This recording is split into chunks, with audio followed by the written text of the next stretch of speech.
How do you train an army that doesn't know it's being trained?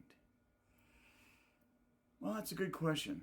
I thought about it, and first thing you probably would do, right, is you would think, well, these kids, they need to.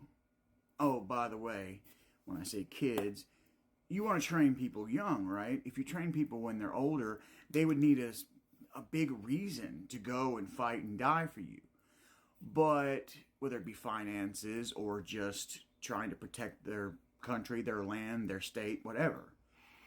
But if you really want to get somebody who believes in the cause, not fighting for something that is something of theirs, but a true cause, which that's what you really want to have real soldiers. In order to get that truly, you have to get people when they're young.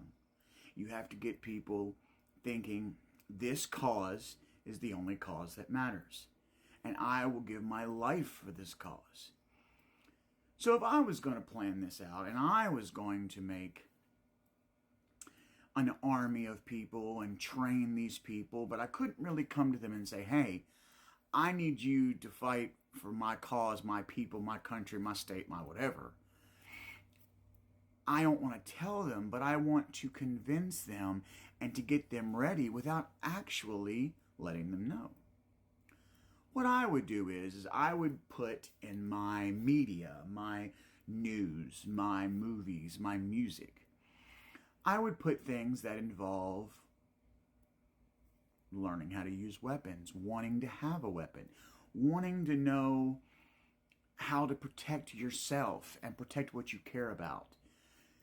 And, we're talking about young people, let's just say teenagers. But some people might even go with younger kids, which I, wouldn't even think about how I would do that because, Jesus, when a kid's a certain age, you don't even want to mention anything like that. But if they're teenagers, you think, well, this is when I'd want to prepare them, right? So I would instill the fact that, you should own a gun. You should use a gun when necessary. You should protect what's yours. And you should be proud that you are able to carry and own those weapons and use them properly. And don't be scared to use them because if you don't protect yourself and what's yours, then you are not a real person of said country or state or place or whatever. And then once I had it all in the media, I would say, well, we need to make a toy version of these things. So we're going to make like, these heroes, these teenagers see in their movies and hear in their music. So we're going to make toy guns for when they're really young. But when they're like 13, 14, let's say, we're going to give them like BB guns. And we're going to say, well, these are just for fun. These are just to go out and shoot bottles and cans and stuff. And what we're really doing, though, is we're really teaching them the basics of how to load and shoot and even clean a weapon without giving them dangerous. I mean, BB guns, I guess, technically could be dangerous, but not as dangerous as, say, a real gun. But we're going to give them something that's really close, just without the power. So they can learn how to do this, that, and the other. And then when they get old enough, we can give them the real thing. And they're going to kind of know what to do after seeing it in their movies and TV shows and hearing in their music and then having these practice guns. And yes, I'm notorious for the air quotes. It's in all my videos. Anyway, I think that's how I would do it. I would get these young people set up for this type of a deal.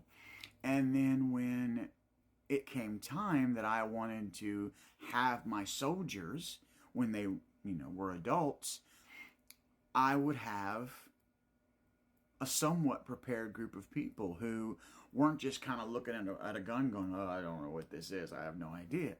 Because they're going to know, how to get things going and how to start things. And then when I'm ready to, let's say, defend something, I would have a somewhat prepared group of people.